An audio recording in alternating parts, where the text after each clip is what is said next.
Hello and welcome to Eve for Education. This channel is for all students preparing for CSS, PMS, or competitive exams. The channel benefits the history, politics, and social sciences students equally. So if you still need to subscribe to our channel, subscribe now and press the bell icon. Subscribe, click the bell icon for recent updates on the channel, and don't forget to share with your friends so they can also benefit from it. Thank you. Let's start our today's lecture now. Assalamu alaikum students, hope you are doing well. I am audible, screen is visible to all of you. Yes, ma'am. Okay. Yes, ma'am. Today we will discuss about adjective, one of the most important topic of parts of speech. In the last class we will successfully complete pronoun. So I think so you practice it. I send you quizzes in your paid group. So that is very beneficial for you if you practice it, or if you're not, so you have to practice it for your analysis where you stand right now. Okay, dear. Okay, Asad बच्चे आप लोगों के जो भी questions हैं आप chat में कर सकते हैं, चैट मुझे विजिबल है, ठीक है। तो आपने जो भी क्वेश्चन करना है वो चैट में करना है। ड्यूरिंग द रिकॉर्डिंग जो है वो डिस्टॉर्शन होती है, तो आप चैट में लिख सकते हैं, ठीक है। मैं आपके क्वेश्चंस का आंसर करूंगी, कोई इशू नहीं है। आज हम एडजेक्टिव स्टार्ट करने वाले हैं, so without wasting our time हम सिर्फ टॉपिक को स्टार्ट करते हैं। एडजेक्टिव क्या है? बेसिक आप लोगों को बेसिक आइडिया है कि नाउन और प्रोनाउन के बारे में जो डिस्क्राइब करता है उसको हम क्या कहते हैं? एडजेक्टिव। इसकी बेसिक जो डेफिनेशन यहाँ पे मेंशन भी है, an adjective is a word used to describe a noun और प्रोनाउन। नाउन और प्रोनाउन को डिस्क्राइब किया जाता है, उसको मजीद कह लें कि एक्सपेंड किया जाता है। उसकी कोई खासियत हो सकती है, कोई क्वालिटी हो सकती है, कुछ भी हो सकता है, ठीक है। पॉजिटिव क्वालिटी भी हो सकती है, नेगेटिव भी हो सकती है, तो दोनों चीजों को हम बता सकते हैं। क्वांटिटी को भी बताया जा सकता है, तो क्वांटिटी भी आपके एडजेक्टिव के अंदर आ सकती है। अच्छा, उसके बाद हम देखते हैं कुछ एग्जांपल्स भी यहाँ पे मेंशन है। The clever fox defeated the brave lion. First आपका जो है फर्स्ट आपके कह लें कि सेंटेंस के अंदर मुझे आइडेंटिफाई करके आप बता सकते हैं the clever fox defeated the brave lion. कोई एडजेक्टिव आइडेंटिफाई कर सकते हैं फर्स्ट सेंटेंस में? क्लेवर और ब्रेव। बेटा लिख के अभी बताया था कि सॉरी आपने वो नहीं करनी। अच्छा, मुझे भी आदत है कि मैं क्वेश्चन डबल इंट्रैक्शन से क्लास लेती हूँ। बिल्कुल आपने ठीक बताया नरगिस, ब्रेव है। और इसके अलावा कुछ नजर आ रहा हो आपको फर्स्ट सेंटेंस में? Clever and brave, very good, ठीक है। आमना ने बताया है क्लेवर एंड ब्रेव, तो क्लेवर भी आपको तो बेटा पता चलना चाहिए था ना, ठीक है। ठीक है, सब सही बता रहे हैं। उसके बाद देखिए Salman was a vice king. अब ये बेसिक है, ये जो भी मैं बता रही हूँ ये बेसिक है, लेकिन मैं आपको बताती हूँ कि मैं जीरो से स्टार्ट करती हूँ, तो मैं हर टॉपिक को बेसिक से ही स्टार्ट करूंगी। द ग्रेव्स आर सॉर में आपके पास सॉर जो है वो कह लें कि आप एडजेक्टिव है। अच्छा, मुझे कोई बता सकता है ये सेंटेंस क्या है? नरगिस आपने स्टार्ट से क्लासेस अटेंड की हैं, आयशा आपने भी की हुई हैं, अमार ने भी की हैं। मुझे बताइएगा द ग्रेव्स आर सॉर किस सेंटेंस में फॉल कर रहा है? Anyone student? वैसे तो बहुत इजी है, ग्रेव्स ही सॉर हैं। अब थोड़ा सा हिंट दे दिया मैंने, अब आप मुझे बता सकते हैं कि ये क्या है? यहाँ पे प्रेडिकेट है, ऑब्जेक्ट है सॉर, या कोई और कॉन्सेप्ट है? प्रीवियस क्लासेस में बता चुकी हूँ और मुझे पता है सबको क्लियर होगा जिन्होंने क्लास 10 की है।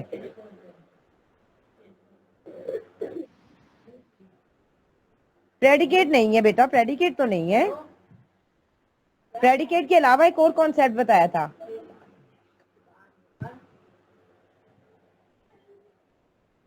प्रेडिकेट नहीं है ये। द ग्रेव्स आर सॉर, जैसे मैंने आपको बताया था आई एम अ टीचर, तो आप कुछ हिंट मिला आपको? बेटा ये सब्जेक्ट कॉम्प्लीमेंट है ना। ग्रेव्स क्या है? सब्जेक्ट है, आर सॉर, मतलब graves is equal to sour, तो ये सब्जेक्ट कॉम्प्लीमेंट है। तो मैंने इसलिए थोड़ा सा रिवाइज करवाया है ताकि न्यू आने वाले स्टूडेंट्स को भी थोड़ा आइडिया हो जाए। बेटा क्लॉज नहीं है, क्लॉज को अलग से मैं करवा चुकी हूँ। सब्जेक्ट कॉम्प्लीमेंट का मैंने थोड़ा सा रिवीजन करवाया था। कोशिश करती हूँ मैं साथ वाले पिछले जो कॉन्सेप्ट है उनकी रिवीजन साथ साथ चलती रहे, ताकि आप लोगों को आपके फिंगरप्रिंट्स पे हो हर कॉन्सेप्ट। अच्छा बेटा आगे देखिएगा, शी वोर अ ब्यूटीफुल ड्रेस, तो उसने पहना क्या ब्यूटीफुल ड्रेस, तो ब्यूटीफुल आपके पास यहाँ पे एडजेक्टिव है। द वेदर इज प्लेजेंट, अब यहाँ पे देखिए अगेन आपके पास सब्जेक्ट कॉम्प्लीमेंट आ रहा है। The weather is pleasant, present क्या है, वेदर ही है, तो weather is equal to pleasant. तो आई थिंक सो आप सब इस बात से एग्री करेंगे कि अगेन आपके पास क्या है, subject complement. I think so जिन्हें भी सब्जेक्ट कॉम्प्लीमेंट का आइडिया नहीं था उन्हें क्लियर हो गया होगा। क्लियर नहीं भी हुआ तो मुझे बता दीजिएगा, दोबारा बता दूंगी मैं आपको। अब यहाँ पे आप देख सकते हैं नेक्स्ट हमारे पास है पोजीशन। अच्छा जो अभी मैंने आपको डिस्कस किया आपके साथ वो बिल्कुल बेसिक से था, वो सबको पता होता है, ठीक है। मे भी किसी को नहीं भी पता तो उसको भी क्लियर हो गया होगा, तो वो बेसिक था। अभी जो हम करने वाले हैं वो थोड़ा एग्जाम पॉइंट ऑफ व्यू से इंपॉर्टेंट है, और एग्जाम में इसी तरह से आता है कि पोजीशन क्या होनी चाहिए। अब एडजेक्टिव नाउन से पहले भी आ सकता है, नाउन के बाद भी आ सकता है, ये चीज तो आपको पता है ना। एडजेक्टिव यूज हो सकता है नाउन से पहले भी और नाउन के बाद भी। कमेंट्स में मेरे साथ रहिएगा चैट में बच्चों। आपके सामने दो सेंटेंस लिखे हैं, the boy is good, he is a good boy, दोनों एडजेक्टिव हैं।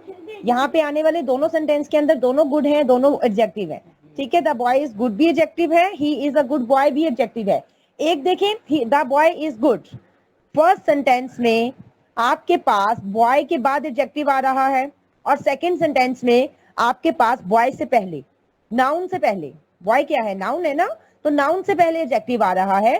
तो पोजीशन जो है एडजेक्टिव की बहुत मैटर करती है। अच्छा ये आपको आपकी राइटिंग के अंदर भी काम आएगा, और ये जो ग्रामर इतनी डिटेल में मैं आपको पढ़ा रही हूँ इसका डायरेक्टली इंपैक्ट आपकी राइटिंग के ऊपर पड़ेगा, ठीक है। अगर आप इसको इस पॉइंट ऑफ व्यू से अंडरस्टैंड कर रहे हैं तो आपकी एक एक चीज आपको पता चलेगी कि अच्छा ये चीज इस तरह से है, इस एडजेक्टिव के साथ हम इस एडजेक्टिव को हम इस पोजीशन पे यूज कर सकते हैं, इस पोजीशन पे यूज नहीं कर सकते, तो डायरेक्ट इंपैक्ट आपके एक्सप्रेशन पे आएगा। अच्छा जी यहाँ पे देखिए इनकी डेफिनेशंस में मेंशन है, the prepositioned adjective is called attributive, means preposition जो पहले आता है, किससे, नाउन से, ठीक है। Postposition adjective is called predicative, predicative जो नाउन के बाद आता है। आपको मैंने बताया था फर्स्ट क्लास में हमारे पास सेंटेंस के दो पार्ट्स हैं, एक है सब्जेक्ट एक है प्रेडिकेट। आई थिंक सो आप सबको याद होगा, एक था सब्जेक्ट एक था हमारे पास प्रेडिकेट। प्रेडिकेट हमारे पास आ जाता है, बिल्कुल। तो प्रेडिकेट हमारे पास मींस कि जो आपके प्रेडिकेट वाले पार्ट में आता है एडजेक्टिव, उसको हम क्या कहते हैं, प्रेडिकेटिव एडजेक्टिव। सिंपल सी बात है, पहले वाले कॉन्सेप्ट के साथ ही आपने लिंक करना है, कुछ न्यू नहीं है, ठीक है। और जो आपके पास एडजेक्टिव प्रीपोजिशन मीन पहले, प्री का मतलब आपको होता है ना, रूट वर्ड्स में भी मैंने सिखाया था वो कैब में, प्री का मतलब होता है बिफोर, ठीक है। तो आपके पास क्या आ जाएगा कि प्री बिफोर जो कि नाउन से पहले आता है। तो दोनों के आपको नेम्स भी आने चाहिए, आपको पोजीशन भी क्लियर होनी चाहिए। एट्रीब्यूटिव एडजेक्टिव कौन सी है, जो पहले आती है, और प्रीडिक्टिव जो आपकी प्रेडिकेटिव एडजेक्टिव कौन सी है, जो बाद में आती है, प्रेडिकेट वाले पार्ट में आती है, उसको प्रेडिकेटिव एडजेक्टिव कहते हैं। I think so it's clear to all of you. Next कुछ इसकी एग्जांपल्स देखते हैं तो कॉन्सेप्ट आपकी मजीद क्लियर हो जाएंगे। The green door is open slowly, अब मुझे बताना है, आपने चैट में आपने लिखना है बेटा द ग्रीन डोर। आप देखिए ग्रीन डोर से पहले आ रहा है, तो ये कौन सी एडजेक्टिव होगी चैट में, एट्रीब्यूटिव। वेरी गुड अमार, ठीक है। तो यहाँ पे आपके पास ग्रीन डोर आपके पास आया है, उससे पहले तो एट्रीब्यूटिव हो गई। The stretch of water is dangerous, और मुझे बताइएगा डेंजरस पहले वाले नाउन को डिस्क्राइब कर रहा है, तो कौन सी आपके पास एडजेक्टिव की फॉर्म है, प्रेडिकेटिव। वेरी गुड मुजम्मिल, आपने भी बिल्कुल ठीक बताया है, अमार आप भी बिल्कुल ठीक बता रहे हैं। अब यहाँ पे देखिएगा he is efficient officer, officer से पहले आ रहा है एफिशिएंट।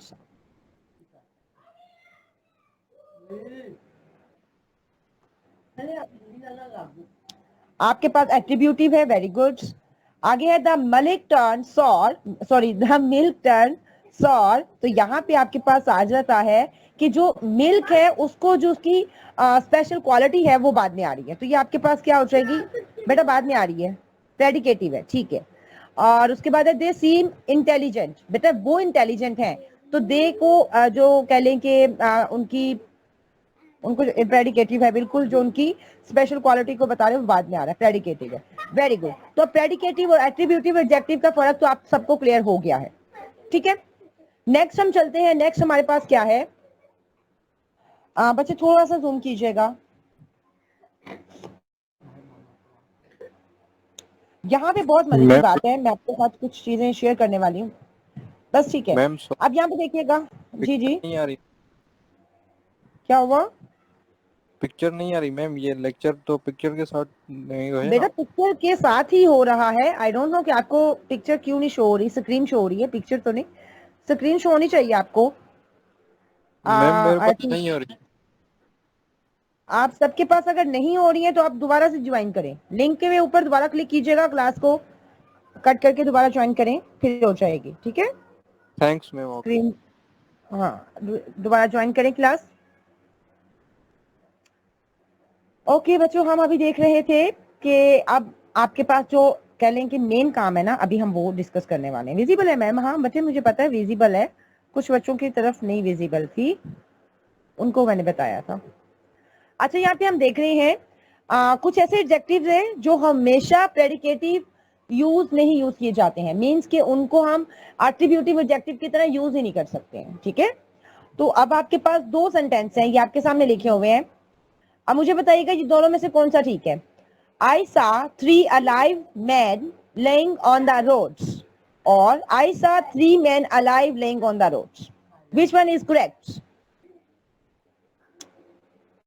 फर्स्ट और सेकंड, आप लोग फर्स्ट और सेकंड लिख के बता सकते हैं। एक रेड में है, एक ग्रीन में है, कलर भी बता सकते हैं, मतलब रेड वाला ठीक है या ग्रीन वाला ठीक है। जल्दी शाबाश, इतना मुश्किल नहीं है, 1 और 2 ही तो टाइप करना है, जल्दी जल्दी करें। ग्रीन सेकंड, वेरी गुड, ठीक हो गया, बिल्कुल सेकंड वाला ही ठीक है, आपका आंसर बिल्कुल ठीक है, ठीक है। आपने बताया सेकंड वाला ठीक है, और फर्स्ट वाले में क्या प्रॉब्लम है, कोई इसको भी एलैबोरेट कर सकते हैं?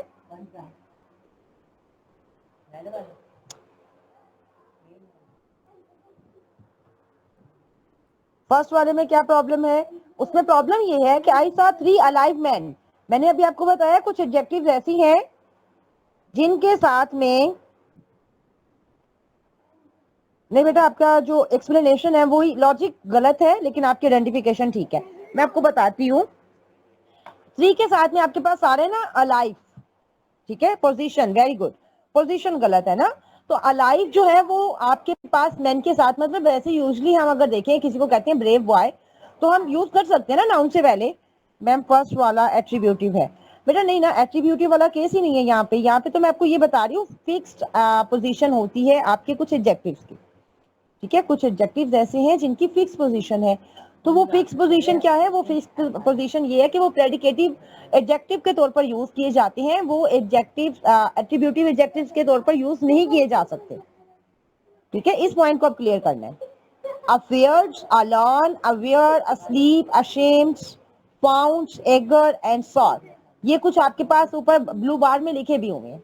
तो कुछ एडजेक्टिव्स हैं जो प्रेडिकेटिव जिनका यूज है, एट्रीब्यूटिव यूज नहीं किए जा सकते, ठीक है। बिल्कुल ठीक है। अब आपके पास आ जाएगा यहाँ पे कि ये जो आपके पास फर्स्ट रेड वाला सेंटेंस था ना, I saw 3 alive man lying on the roads, इसके अंदर देखिए अलाइव मैन से पहले आ रहा है तो एट्रीब्यूटिव बन रहा है। तो मैंने अभी आपको बताया कि अलाइव तो प्रेडिकेटिव यूज होता है, एट्रीब्यूटिव तो यूज हो ही नहीं सकता, तो इस वजह से वो गलत है, ठीक है। ये बहुत इंपॉर्टेंट है, जो आपकी एग्जाम्स में करेक्शंस आती हैं मोस्टली इसी कह लें सेक्शन में से उठाते हैं, एडजेक्टिव के इसी पॉइंट से उठाते हैं वो। ये एडजेक्टिव में आपसे कभी भी ये नहीं पूछेगा कि आपको एक सेंटेंस सिंपल सा दे दे, जैसे मैंने आपको स्टार्ट में कुछ एग्जांपल्स दिखाई थी, तो वो आपको एक एडजेक्टिव को आइडेंटिफाई करें, ऐसा बिल्कुल भी नहीं है, ठीक है। वो आपसे इसी तरह की चीजें पूछेगा जो आपको कॉम्प्लेक्स करेंगी, जो आपके कॉन्सेप्ट अगर आपके क्लियर नहीं होंगे तो आपको टफ टाइम दे सकती हैं एग्जाम्स में, ठीक है। उसके बाद हम देख रहे हैं अलोन। अलोन भी आपके सामने है। अलोन देखिएगा, अलोन है, अच्छा दो वर्ड्स हैं, एक तो हमारे पास है अलोन, एक आपके पास है लॉनली। अलॉन जो है वो सिर्फ और सिर्फ प्रेडिकेटिव एडजेक्टिव के तौर पर यूज किया जाएगा, लेकिन जो लॉनली है वो एट्रीब्यूटिव और प्रेडिकेटिव दोनों की तरह यूज किया जा सकता है।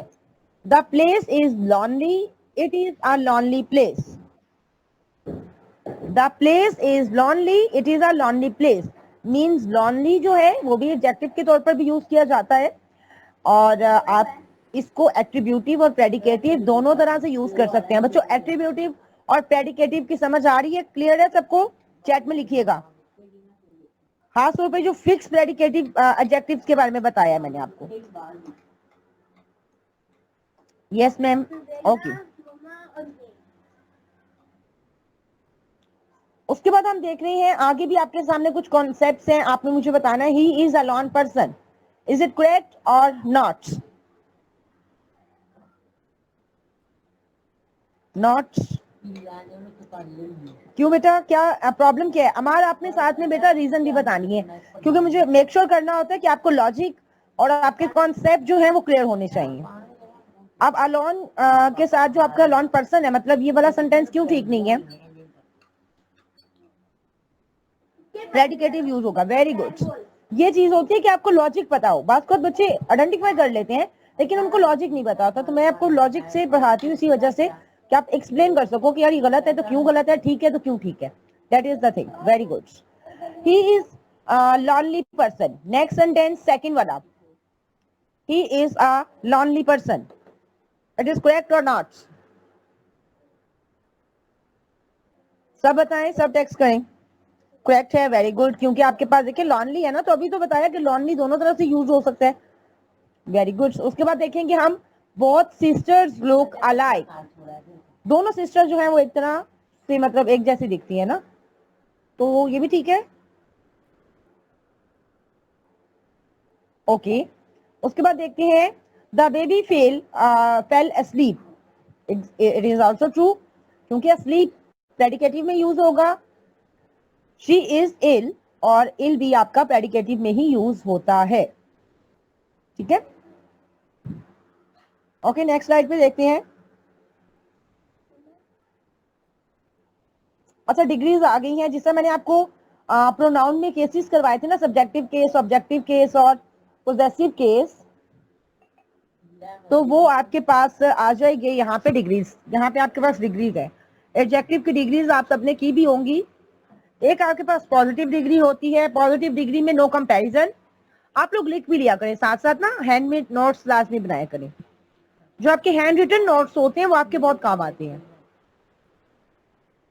ठीक है, तो साथ में लिख लिया करें। जो पॉजिटिव डिग्री है उसमें नो कंपैरिजन। कंपैरेटिव डिग्री में जो कंपैरिजन है वो टू के दरमियान होता है, between two. And superlative degree में जो कंपैरिजन है among the more than to.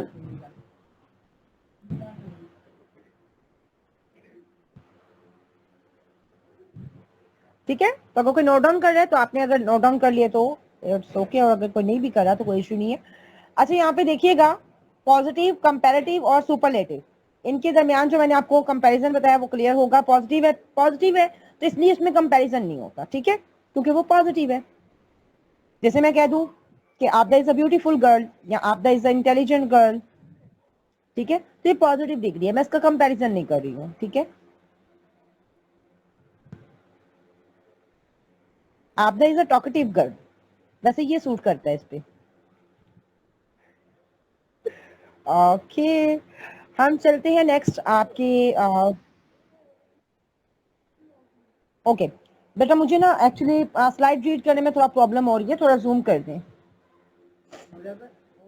Yes मुझे पता है आपदा, आपकी टीचर हूँ थोड़ा सा, तो मुझे अपने स्टूडेंट्स की क्वालिटीज का पता होना चाहिए ना।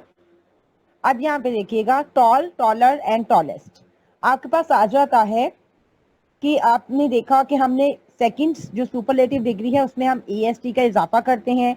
जो आपके पास कंपैरेटिव डिग्री है उसमें हम क्या करते हैं, ER का इजाफा करते हैं, ठीक है। सिंपल सी बात है, कोई मुश्किल काम नहीं है। क्योंकि पॉजिटिव में है टॉल, कंपैरेटिव जो दो के दरमियान आपके पास में कंपटीशन होगा ना, वहां पे आपने ER का इजाफा कर देना है, और जो दो से ज्यादा होगा वहां पे EST का इजाफा कर देना, EST, ठीक है। ऐसी ओल्ड, ओल्डर, ओल्डेस्ट है, और शॉर्ट, शॉर्टर, शॉर्टेस्ट। अच्छा, ओल्डर का आप लिख लीजिएगा, थिंग्स और पर्सन दोनों के लिए यूज किया जा सकता है। ओल्डर जो है, ओल्ड, ओल्ड और ओल्डेस्ट, ये तीनों जो चीजें आपके पास, आपके सुपरलेटिव डिग्री भी है, कंपैरेटिव भी है। ओल्डर का जो वर्ड हम यूज करते हैं थिंग्स और पर्सन्स दोनों के लिए यूज किया जा सकता है। बल्कि एल्डेस्ट जो है ना, ई से जो बनता है, वो हम एल्डर जो है वो हम सिर्फ पर्सन्स के लिए यूज करते हैं। ई से बनता है ना एल्डेस्ट, एल्डर हम सिर्फ पर्सन्स के लिए यूज कर सकते हैं, चीजों के लिए नहीं कर सकते हैं। ठीक है, उसके बाद हम देखते हैं और कुछ ऐसी हमारे पास आ जाती हैं कंपैरेटिव एडजेक्टिव के वर्ड्स, जिनके अंदर हम ई आर और ई एस टी का इजाफा नहीं कर सकते, बल्कि मोर और मोस्ट का इजाफा करते हैं। वो कौन सी हैं? जिनमें एक से ज्यादा स्लेबल होता है। ठीक है, जिनमें एक से ज्यादा स्लेबल होता है। अब स्लेबल किसे कहते हैं, कौन बताएगा? बेटा स्लेबल का पता है आपको? No ma'am. स्लेबल मैं आपको बता देती हूँ। ये देखिए, यहाँ पे आपके पास पीसफुल लिखा है। पीस की अलग से साउंड है और फुल की अलग से है। जैसे मैं कहूँ ब्यूटीफुल, ब्यूटीफुल, 3 साउंड्स आ रही है, इनको स्लेबल कहते हैं। It has 3 स्लेबल। ठीक है, ब्यूटीफुल, इंटेलिजेंट, इंटेलिजेंट के अंदर भी 3 स्लेबल है, तो इसको हम स्लेबल कहते हैं। ठीक है मैम, क्या मतलब ब्यूटीफुल के अंदर 3? बेटा 3 साउंड्स है ना, beautiful, so it has 3 syllable. Okay. ठीक है, इंटेलिजेंट में भी आपके पास इंटेलिजेंट, मतलब जो आपकी इनके साउंड्स को प्रोनाउंसिएशन है ना, इनके डिफरेंट पार्ट है। जैसे मैंने अभी आपको कहा स्ट्रॉन्ग, तो स्ट्रॉन्ग की एक ही स्लेबल है, ऐसे ही है जी। मैम इंटेलिजेंट तो 4 आ रहे हैं। लेवल में हमें वर्ड्स के साउंड का पता चलता है ना, कि कितने साउंड्स निकलते हैं वर्ड्स में। जी जी बिल्कुल, स्लेबल इसी को कहते हैं ना। हमारे पास जैसे यूनिवर्सिटी है, तो यूनिवर्सिटी 3 स्लेबल है, इसमें भी ऐसे ही है। मैम इंटेलिजेंट के अंदर तो 4 आ रहे हैं। 4 आएंगे बेटा, इंटेलिजेंट में 4 आएंगे, ब्यूटीफुल में 3 बताया मैंने आपको। Okay ma'am. ठीक है, पीसफुल में भी 2 हैं, केयरलेस में भी आपके पास 2 आ रहे हैं, फेमस में भी आपके पास 2 आते हैं। तो ये जो आपके इस तरह के वर्ड्स हैं, इनके साथ हम बेटा E R E S T का इजाफा नहीं कर सकते। अक्सर ये क्वेश्चन बच्चों के माइंड में आता है कि हम इनके साथ मोर, अक्सर ब्यूटीफुल आपने अगर यूज भी किया है कहीं पे भी किसी भी सेंटेंस में, तो आपने देखा होगा कि हमने ब्यूटीफुल के साथ हमेशा मोर ब्यूटीफुल या मोस्ट ब्यूटीफुल लगाया है। तो आपके माइंड में क्वेश्चन आता है कि हम जब दूसरों के साथ में कंपैरेटिव डिग्री में ई आर का इजाफा करें तो इसके साथ क्यों नहीं कर सकते? तो बेटा इसकी जो रीजन है वो आज आपको पता चल गई है। ठीक है, कि क्यों नहीं किया जा सकता। अच्छा, यहाँ पे हम नेक्स्ट देखते हैं, हमारे पास आ जाते हैं लार्जर। ये बाकी आपको खुद भी रीड कर दीजिएगा, स्लाइड्स आपको अवेलेबल कर दी जाएंगे। ठीक है, वेलकम डियर माय प्लेयर। अच्छा, यहाँ पे देखिएगा, हमारे पास कंपैरेटिव डिग्री में कुछ चीजें हमने डिस्कस कर ली हैं। अब आपको कंपैरेटिव डिग्री की थोड़ी सी प्रैक्टिस करनी है। यहाँ पे देखिए, अवॉइड मेकिंग डबल कंपैरिजन। हम डबल कंपैरिजन नहीं कर सकते, ये तो आपको भी पता होगा। डबल कंपैरिजन नहीं कर सकते हैं। वो किस तरह से, ये देखिएगा, अब आपके सामने है। After the dinner, after the orchestra began playing a series of more livelier melodies. अब मुझे बताइएगा यहाँ पे हमने क्या डबल किया है। अब मैं आपको बताती हूँ। यहाँ पे देखिए, आपके पास बिगन प्लेइंग आ, मोर का भी हमने यूज कर लिया और लाइवलियर का भी यूज कर लिया। बात समझ आ रही है? वो ईआर वाला जो मैंने आपको कंपैरेटिव एक कॉन्सेप्ट बताया था, वो भी हमने यूज कर लिया और मोर का भी यूज कर लिया। तो ये जो डबल कंपैरेटिव है ना, ये यूज नहीं किया जा सकता। इसमें कोई करेक्शन के लिए भी दे सकते हैं वो आपको, ताकि आपको पता चले। और इसके अलावा आप खुद भी अपने लिखते हुए अपने कह ले माइंड में कॉन्सेप्ट क्लियर रखना है कि आपकी राइटिंग के अंदर ये चीज ना आए, डबल कंपैरिजन नहीं करना। प्लीज उस्मान, सॉरी उस्मान कह रही हूँ, फरवा, आई थिंक फरवा है, फरवा या आसमा है। तो बेटा आप मुझे चैट में जो है ना मैसेज कर दें। ठीक है, मीर असलम बेटा अपना माइक म्यूट करें। If you have any question you can write in the chat box. सारे क्वेश्चंस आपके एड्रेस किए जाते हैं, डोंट वरी अबाउट एनीथिंग। ठीक है, आपका जो भी क्वेश्चन है आप चैट में लिखें, साथ साथ मैं एड्रेस करूंगी। अच्छा यहाँ पे देखेंगे after dinner the orchestra began playing a series of more lively melodies. तो अब आपको क्लियर हुआ, मोर के साथ देखिए लाइवली हमने लगा दिया, अब यहाँ पे क्लियर है, अब ये ठीक है। ठीक है, after dinner the orchestra began playing a series of livelier melodies. अब ये भी ठीक है क्योंकि अब हमने मोर को रिप्लेस कर दिया है। बेटा रिपीट कर दूं, यही वाली तीनों कॉन्सेप्ट, ये 3 सेंटेंस की बात कर रही है ना। ठीक है, असल बेटा जो आप इस तरह से हाईलाइट करते हैं ना रेड बार से, वो जरा कीजिएगा साथ में ताकि बच्चों को जरा क्लियर हो जाएगा। After dinner the orchestra began playing a series of more livelier. अच्छा इसमें मोर और लाइवलियर को कीजिएगा। इफ आई थिंक असद इधर ही है, यस ठीक है। मोर और लाइवलियर, फर्स्ट सेंटेंस में मोर और लाइवलियर को करें सिर्फ, क्योंकि मोर बेटा यहाँ पे देखिए, यहाँ तो हम मोर के साथ, मैंने आपको बताया ना एक सिलेबस के साथ, तो हम यहाँ तो हम क्या करेंगे, ईआर का इजाफा करेंगे, और यहाँ हम अगर एक से ज्यादा सिलेबल है तो हम वहां पे मोर का यूज करेंगे। तो आई थिंक अस्मा आपको ये बात क्लियर हो गई है। तो इसी तरह से यहाँ पे क्या हुआ है, यहाँ पे बेटा दोनों चीजों को साथ में यूज किया जा रहा है, मोर को भी और लाइवलियर को भी, जो कि इनकरेक्ट माना जा रहा है ना। ठीक है, ग्रामेटिकल लिहाज से इसको इनकरेक्ट कहते हैं क्योंकि डबल कंपैरिजन आ गया, तो डबल कंपैरिजन कहीं पे भी नहीं चलेगा। इसको दो तरीके से हम लिख सकते हैं, नीचे मैंने आपको बताया मोर लाइवली से आप रिप्लेस कर सकती हैं या मोर को रिप्लेस करके लाइवलियर लगा सकती है। ठीक है, तो ये इसका कॉन्सेप्ट था, आई थिंक अब आपको क्लियर होगा। नेक्स्ट सेंटेंस देखते हैं, some adjectives are absolutes and can not be compared. कुछ एडजेक्टिव्स ऐसे हैं जो कि क्या है, एब्सोल्यूट है और कंपेयर नहीं किए जा सकते, जैसे कि this is a unique bike. अब आप मोर यूनिक, मोस्ट यूनिक कहने की जरूरत नहीं है। ठीक है, यूनिक अपने आप में एक ऐसा वर्ड है जो कि आइडेंटिफाई कर रहा है कि ये बाइक जो है वो सब में से यूनिक है। ठीक है, मुजम्मिल अब्बास जी बेटा आपका क्या क्वेश्चन है, आप चैट में लिख सकते हैं। मैम मैं इधर बताना चाह रहा हूँ कि ना जी हमने पहले आपने कहा कि जिनके साथ मतलब करते हैं उनके साथ मोर नहीं लगाते होते हैं, तो ये लाइवली में हम जो है ना ईआर का भी इजाफा कर सकते हैं और भी लगा रहे हैं, ये थोड़ा सा बता दें। बेटा लाइवली में हम क्या कर रहे हैं, लाइवली, मोर लाइवली का मतलब क्या है, देखिए आपके पास कि वो बहुत ज्यादा, उसने कह लें कि वो कहते हैं ना जिंदा दिल मेलोडीज, कोई ऐसी धुन होती हैं जो वो लगाई थी। ठीक है, और अगर हमने मोर का इजाफा नहीं करना, लाइवली में आप देखिए ना 2 सिलेबल आ रहे हैं, ऐसा है। Yes ma'am. ठीक है, लाइवली, तो इसमें 2 सिलेबल आ रहे हैं, इसलिए हमने मोर का यूज कर दिया, फिर हमने नीचे मोर को रिप्लेस करके लाइवलियर लगा दिया, तो दोनों चीजें आपके पास है। ठीक है, सही, इट मीन कि मतलब हम अगर ER आपके पास सिर्फ लिव होता तो उसको आप किसी और तरह से मैनेज करते। लाइवली को हमने मैंने आपको, अच्छा ये मैं आपको आगे ना बताऊंगी जब हम एडवर्ब भी डिस्कस करेंगे ना, किस तरह से आपके वर्ब के साथ, आपके नाउन्स के साथ चीजों को ऐड करके हम एडजेक्टिव्स बना देते हैं, एडवर्ब बना देते हैं। जैसे लाइवली है तो लाइवली आप देखेंगे एडवर्ब की तरह भी यूज होता है। ठीक है, और यहाँ फास्ट है और फास्टली भी आपका एडवर्ब की तरह यूज होता है। कुछ वर्ड्स ऐसे हैं बेटा जो एडवर्ब और एडजेक्टिव दोनों की तरह यूज होते हैं। फास्ट एक वर्ड है जो एडजेक्टिव की तरह भी यूज होता है, एडवर्ब की तरह भी। जी बेटा आप बताएं। और मैम यहाँ पे ये एज एडवर्ब है या एडजेक्टिव है मोर लाइवली? नहीं, यहाँ पे तो एडजेक्टिव है, यहाँ पे तो एडजेक्टिव है, क्योंकि देखिए आपके पास मोर भी आ रहा है, लाइवलियर भी आ रहा है, तो it's a part of adjective, degrees में आ रही हैं चीजें, तो ये तो एडजेक्टिव है, सिंपल सी बात। एडवर्ब होता तो हम उसके साथ मोर वगैरह का एडिशन तो नहीं ना करते। ठीक है, ठीक है बेटा, आगे हम देखेंगे। काइंडली चेक योर, बेटा मैंने कहा था कोई इशू नहीं है, कोई एक आध क्वेश्चन अगर बच्चा ले भी लेता है तो अब इतना तो उन्होंने करना ही, आपको पता तो है। ओके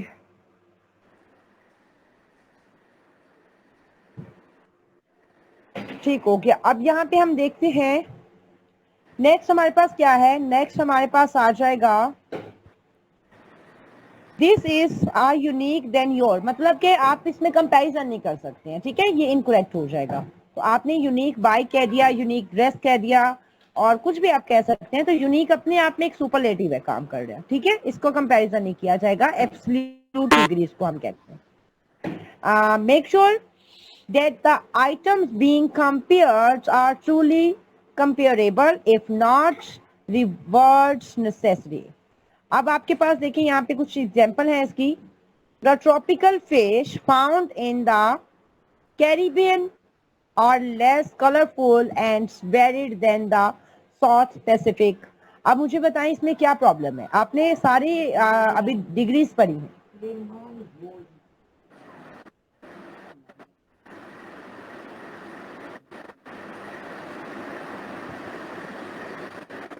इसमें आपके पास जो इशू है वो क्या है?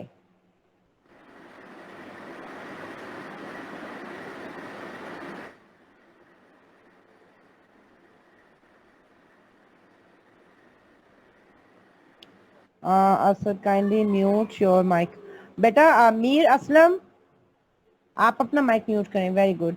ओके, कोई प्रॉब्लम नहीं है. कैसे नहीं है बेटा, इनको साथ लिखा भी हुआ है. देखिए ट्रॉपिकल फिश है, found in the Caribbean sea are. Ma'am यहाँ ये कॉन्सेप्ट ही टू का कंपैरिजन है. Very good. आपदा ने पता कर लिया. आपदा कह रही है टू का कंपैरिजन है. अच्छा, टू का कंपैरिजन है तो फिर क्या करेंगे हम? अच्छा, इसमें देखिए आपके पास नीचे आपके सामने ही बेटा इसका जो राइट फॉर्म है वो भी लिखा हुआ है. The tropical fish found in the Caribbean are less colourful and varied than the fish found in the South Pacific. ठीक है, दो चीजें सेम होनी चाहिए ना. ठीक है, तो यहाँ पे क्या है? वेरिड. फर्स्ट वाले में क्या मसला था? वो कह रहे varied than the South Pacific. अब वो ट्रॉपिकल फिश फाउंड का जो कंपैरिजन है वो किसके साथ कर रहे हैं? एक ओशन के साथ, साउथ पैसिफिक ओशन के साथ हो रहे हैं. ठीक है, लेकिन यहाँ पे आपके पास जो सेकंड एक्यूरेट और करेक्ट सेंटेंस है उसमें क्या आपने किया? उसमें आपने किया than the fish found in the South Pacific. वहां पे आपने क्लेरिफाई किया है कि उस फिश फाउंड का जो कंपैरिजन है वो फिश फाउंड के साथ ही हो रहा है, और ऐसा ही होना चाहिए. समझ आ रही है बेटा? दोनों में कंपैरिजन एक जैसे डिग्रीज का मतलब आप किसी में भी कंपैरिजन करते हैं तो दोनों चीजें इक्वल होनी चाहिए. ठीक हो गया. नेक्स्ट स्लाइड पे हम देखते हैं हमारे पास क्या है. आई थिंक एडजेक्टिव हम एक स्लाइड में भी वन गो में कर लें. देखते हैं बेटा, नेक्स्ट स्लाइड कीजिएगा. ओके, अब यहाँ पे भी आपके पास थोड़ा सा कह लें कि अंडरस्टैंडिंग का काम है. जो डिग्रीज आप पढ़ चुके हैं उसी को हमने यहाँ पे करना है. देखिए मैंने आपको कुछ बताया था. मैंने आपको बताया ब्यूटीफुल जिसमें ज्यादा सिलेबल है, more beautiful, most beautiful. Big एक ही सिलेबल है, बिगर और बिगेस्ट. ब्लैक एक ही सिलेबल है तो ब्लैकर और ब्लैकेस्ट. उसके बाद देखते हैं ब्राइट है तो ब्राइटर और द ब्राइटेस्ट. क्लीन है तो क्लीनर और क्लीनेस्ट. उसके बाद हमने देखा क्लेवर, क्लेवरर और क्लेवरेस्ट. अच्छा ये सही है. अब उसके बाद देखिए कंफ्यूज्ड. कंफ्यूज में भी आपके पास ज्यादा सिलेबल आ रहे हैं, कंफ्यूज्ड. उसके बाद हम देखेंगे more confused and the most confused. Difficult है, मोर डिफिकल्ट, मोस्ट डिफिकल्ट. ये सिलेबल वाला चीज ही है सब. उसके बाद हम देखते हैं बेटा आपके पास आ जाता है मैं कुछ ढूंढना चाह रही जो मैं आप लोगों को बताना चाह रही थी. Just give me a second. Fascinating तो हो गया. ये सिलेबल वाली चीज तो आपको क्लियर हो गई है ना. अच्छा ये फॉर को देखिएगा जरा. FAR for. फॉर का देखिए दो आपके पास कंपैरेटिव डिग्री है, एक फॉर्दर है एक फर्दर है. अब ये जो फार्दर है ये किसके लिए यूज होता है? डिस्टेंस के लिए. लिख लीजिएगा. अब अकॉर्डिंग टू सेंटेंस आपने आइडेंटिफाई करना है कि वहां पे फार्दर लगेगा या फर्दर लगेगा.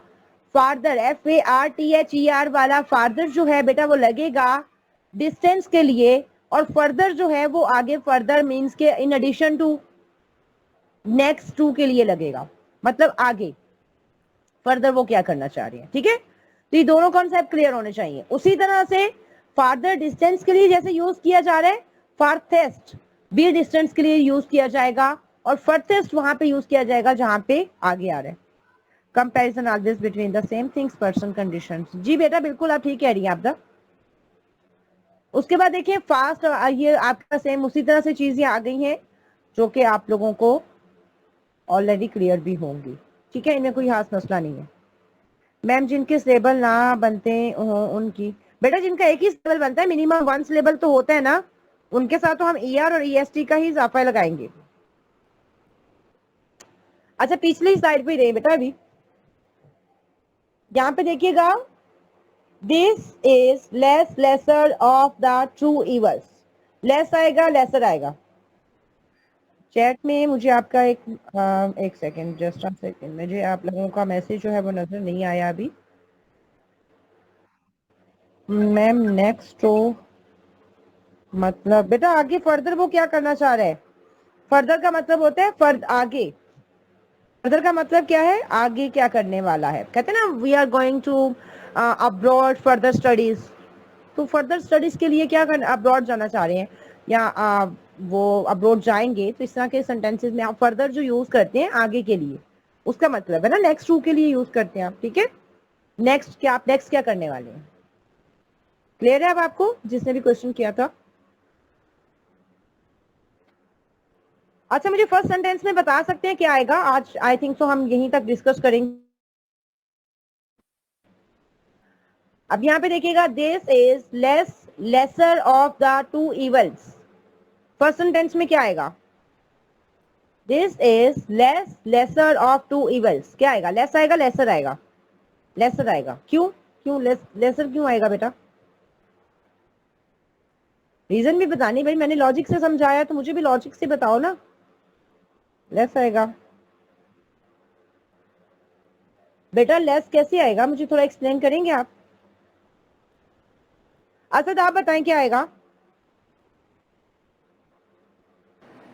जी मैम। कंपैरिजन है, वो तो मुझे भी पता है कंपैरिजन है। अच्छा वेरी गुड, हाँ ठीक है, दो लोगों के दरमियान है, कंपैरेटिव डिग्री है तो लेसर आएगा, ठीक हो गया, वेरी गुड। अच्छा इसी तरह से आप लोगों ने चैट में भी जो है ना लिख के बताना है, ठीक है, कि कंपैरेटिव डिग्री है और इस तरह से। अब यहाँ पे देखिए, this is less lesser than the two evils, अब मुझे बताएंगे लेस लेसर, सेकंड सेंटेंस है than the two evils. Ma'am positive comparative और कंपैरिजन का मतलब समझा दें। पॉजिटिव कंपैरेटिव बेटा मैंने बताया तो था, पॉजिटिव में दो कंपैरिजन, पॉजिटिव कंपैरेटिव। एक मिनट में आपका क्वेश्चन दोबारा से पढ़ लूं, पॉजिटिव कंपैरेटिव और आप क्या कहना चाह रही हैं, और कंपैरिजन का। हाँ तो पॉजिटिव कंपैरेटिव का बेटा यही है ना, जहाँ पे आपके पास पॉजिटिव में कंपैरिजन होता ही नहीं है पॉजिटिव डिग्री में, लेकिन कंपैरेटिव में मैंने आपको बताया था जहाँ पे दो के दरमियान आपका कंपैरिजन होता है और सुपरलेटिव में दो से ज्यादा के दरमियान। तो ये चीजें तो मैंने स्टार्ट में ही बता दी थी। अब यहाँ पे देखिए, this is less lesser than the two evils, अब इस सेंटेंस में आएगा लेस, लेस के साथ हमेशा देन लगता है। मैम सेकेंड सेंटेंस में लेस आएगा, जी बेटा लेस आएगा, क्योंकि लेस के देन के साथ हमेशा लेस लगता है, ठीक है, या आप लेस के साथ देन कह लें या देन के साथ लेस कह लें, एक ही बात है, ठीक है। उसके बाद देखेंगे he has as much many as 50 cars. अच्छा मच और मैनी में भी बड़ी कंफ्यूजन है, पहले आप आइडेंटिफाई करें कि मच और मैनी में से इसमें क्या आएगा। ही हैज एज मच और many as 50 cars, third sentence में क्या आएगा बेटा? थोड़ा ब्लू वाले पार्ट को जूम कर दें, मैनी आएगा, वेरी गुड, ठीक है मैनी ही आएगा, ठीक है, क्योंकि मैनी जो है बेटा आपका कह लें काउंटेबल नाउन के लिए यूज किया जाता है, और मच जो है वो अनकाउंटेबल नाउन के लिए यूज किया जाता है, ठीक है। Yes exactly, we can count. Message में लिख दूं बेटा, मैं क्या लिख दूं मैसेज में? मैसेज में with milk much, yes exactly dear, water के लिए मिल्क के लिए हम इस तरह से लिखेंगे। मीर आप क्या कहना चाह रहे हो बेटा?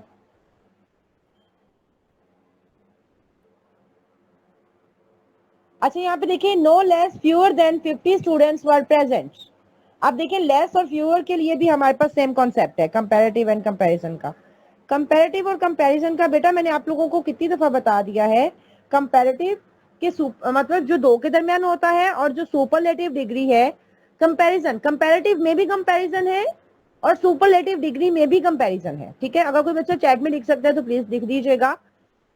कंपैरेटिव में जो कंपैरिजन है वो 2 के दरमियान होगा। वैसे तो ये अच्छा है कि आप अपने हाथ से, अपने पेन से, अपने रजिस्टर पे लिखो। मैं आपके लिए दोबारा से बोल रही हूँ, आप इसको नोट डाउन करो। कंपैरेटिव डिग्री में जो कंपैरिजन है वो 2 लोगों के दरमियान होगा, लेकिन सुपरलेटिव डिग्री में जो कंपैरिजन है वो 2 से ज्यादा के दरमियान होता है। ये सिंपल सा फर्क है, ठीक है। अब यहां पे देखें, no less fewer than, yes exactly 2 person के साथ होता है ना, और मोर देन 2 होता है सुपरलेटिव में। अच्छा यहाँ पे देखें, no less fewer than 50 students were present. अब इसमें नो लेस आएगा या फ्यूअर आएगा?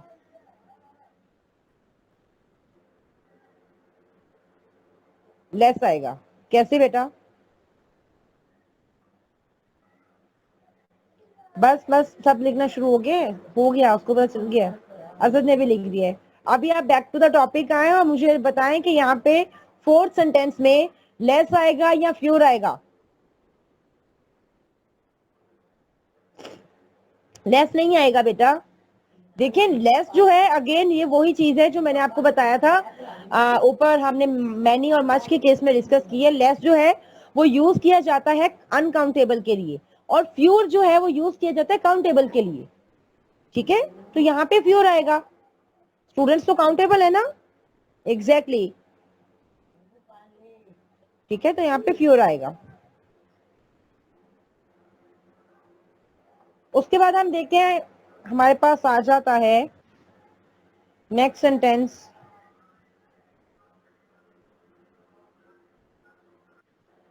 नेक्स्ट सेंटेंस में हम देखेंगे he is richer richest between the 2 brothers. अब मुझे बता सकते हैं आप यहाँ पे क्या आएगा, रिचर आएगा या रिचेस्ट आएगा?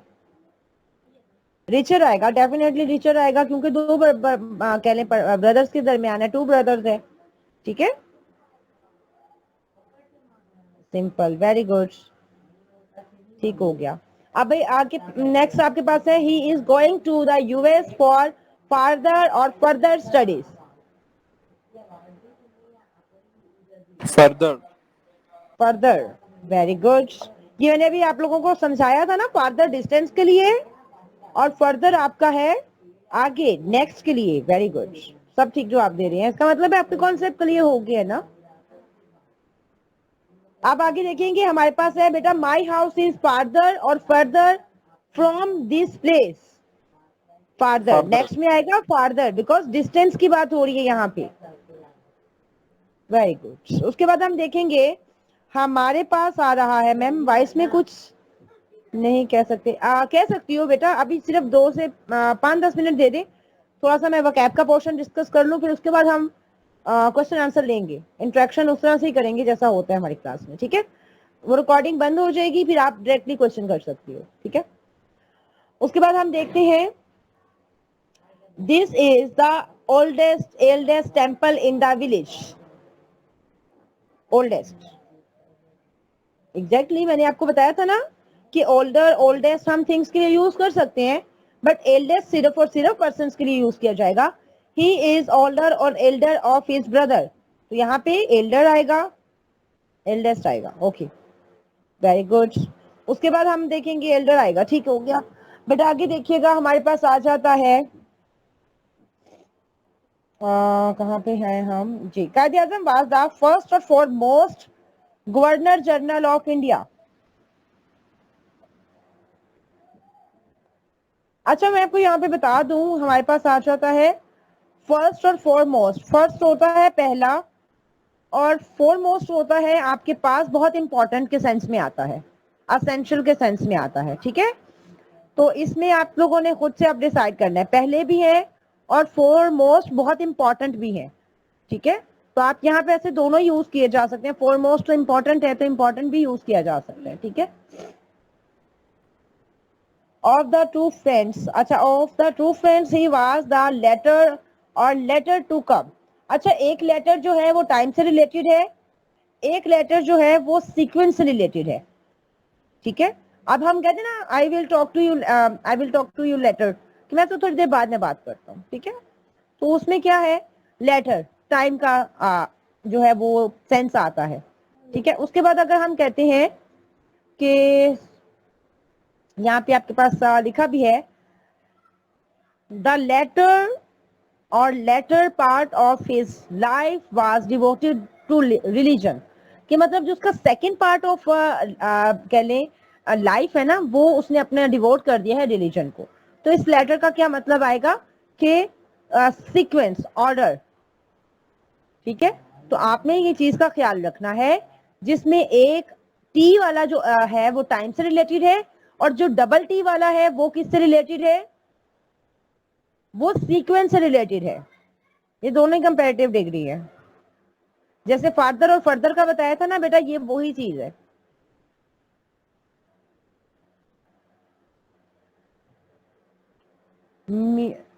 आई think it's clear to you.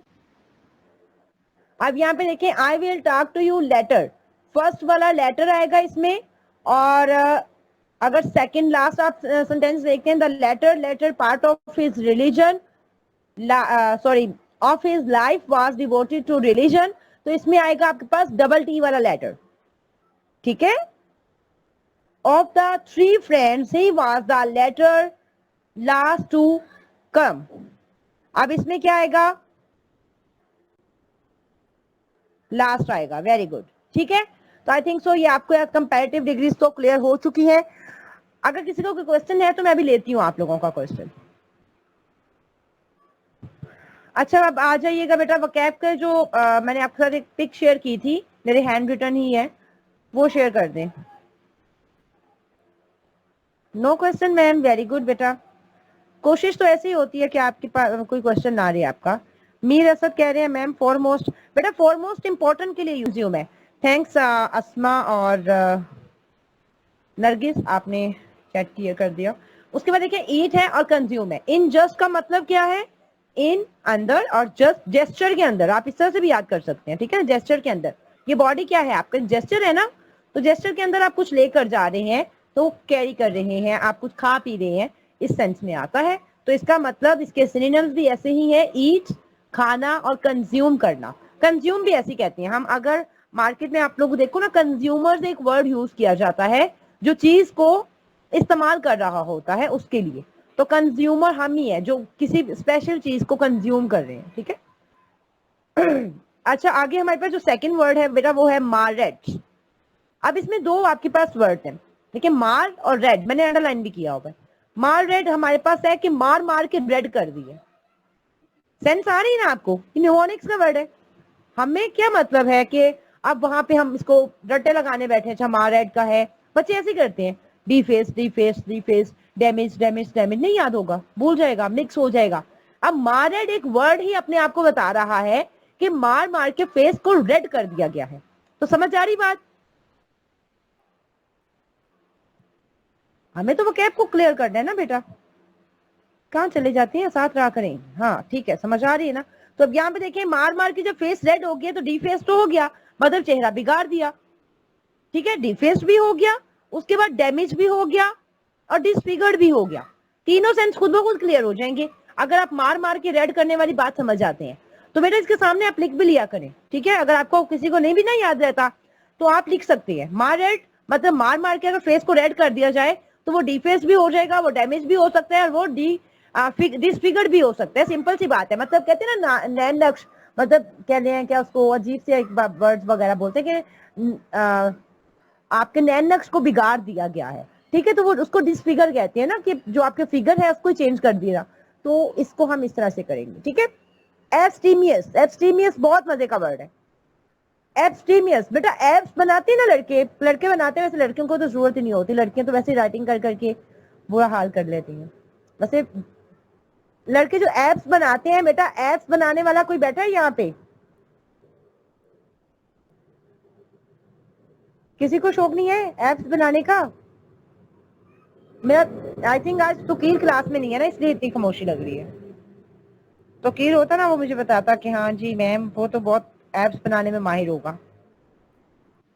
Arkham आप नहीं बनाती एप्स? मैं हूँ, अच्छा आप ही हैं। पढ़ने का शौक है मुजम्मिल को, वेरी गुड बेटा। अच्छी बात है, अच्छा शौक पाला हुआ है आपने। अच्छा, एब्स्टेमियस का मतलब है बेटा जो एब्स बनाते हैं उनको डाइट चार्ट प्रोवाइड किया जाता है जिम्स के अकॉर्डिंग। अगर किसी ने कभी जिम वगैरह ज्वाइन किया है तो उसको आइडिया होगा, आपको इतने अंडे खाने हैं, इतने उबले हुए आलू खाने हैं, और आपको तली हुई चीजें नहीं खानी, ये नहीं खाना, वो नहीं खाना, कोक नहीं पीनी, हर चीज आपको बताई जाती है, ऐसा ही है। तो एब्स्टेमियस जिसने एब्स बनाने हैं ना, उसको कुछ माइनस करना है। ये MIOS माइनस का वर्ड सेंस आ रहा है, ठीक है ना। एब्स्टेमियस का मतलब क्या है, जिसने एब्स बनाने हैं उसको अपनी हैबिट्स के ऊपर कंट्रोल करना है। किस तरह की हैबिट्स के ऊपर? ईटिंग और ड्रिंकिंग हैबिट के ऊपर। एब्स बनाने के लिए जो आपको जिम वाले एक चार्ट प्रोवाइड करते हैं वो आपकी डाइट का करते हैं। तो डाइट में ईटिंग और ड्रिंकिंग हैबिट्स ही तो आती हैं, ऐसे ही है। Yes ma'am. ठीक है, तो आपको ईटिंग और जो ड्रिंकिंग की हैबिट्स है उस पर कंट्रोल करना है, और ऐसे पर्सन को हम क्या कहते हैं? टेम्परेट। अच्छा, ये मैंने टेम्परेट लिखा गया, स्पेल मिस्टेक है, इसको हम टेम्परेट कहते हैं। कहते हैं ना इस बंदे का टेम्पर बड़ा स्ट्रांग है, ठीक है, तो टेम्परेट, ये टेम्परेट वर्ड है पूरा, ठीक है। एब्स्टेमियस एब्स बनाने के लिए हमें टेम्परेट करना पड़ेगा, पेशेंस लेके आना पड़ेगा, और अपने खाने पीने को कंट्रोल करना पड़ेगा, जंक फूड अवॉइड करना पड़ेगा, बहुत सारी चीजें हैं, ठीक है। तो एब्स्टेमियस टोटली इसको किस तरह से आपने बस याद करना है कि आपने कंट्रोल करना है ईटिंग और ड्रिंकिंग हैबिट्स के ऊपर। डिसकंसर्ट, बेटा कॉन्सर्ट कभी सुने वर्ड? म्यूजिक कंसर्ट होते हैं, डिफरेंट किस्म के कॉन्सर्ट होते हैं, कंसर्ट का वर्ड सुने? Yes, okay. तो कॉन्सर्ट में जो भी परफॉर्म करने वाला है वो कैसा होता है? फुली एनर्जेटिक होता है ना, फुली कह ले कॉन्फिडेंस होता है, ऐसा ही है।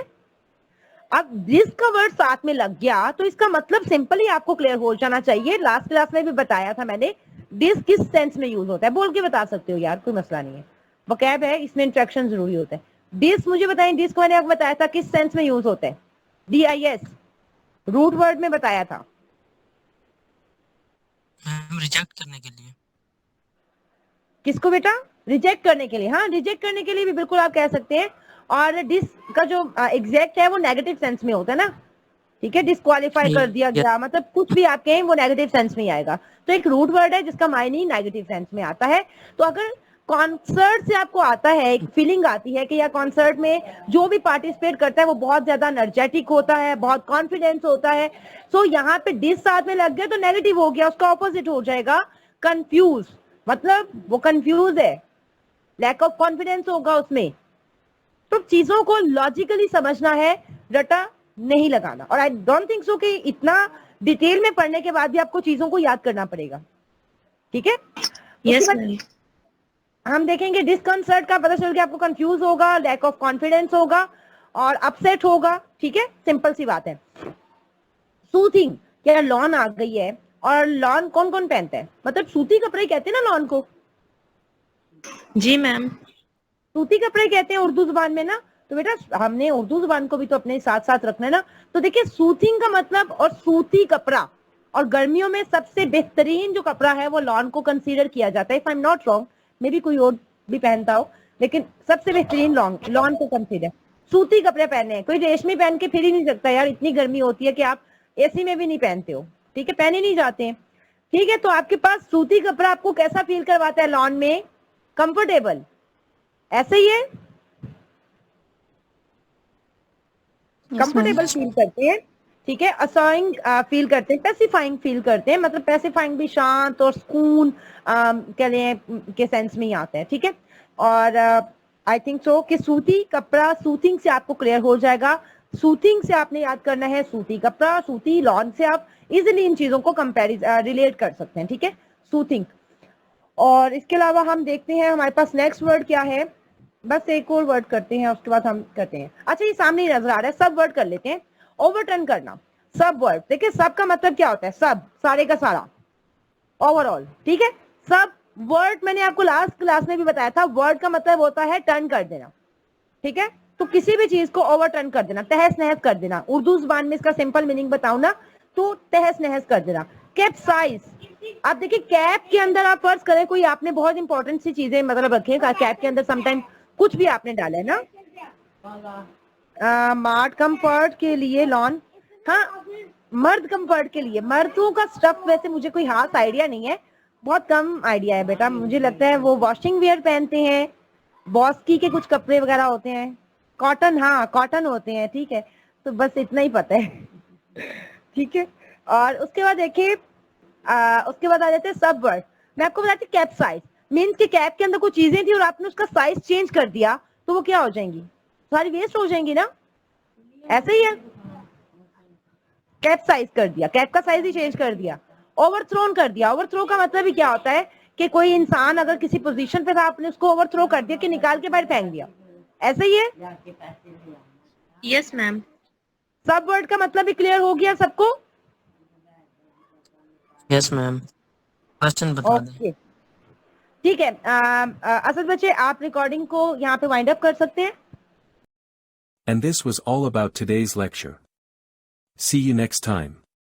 And remember to like the video, subscribe to the channel, and press the bell icon for the latest updates. And share it with your friends. You can also contact us via the email address mentioned on the screen. Thank you.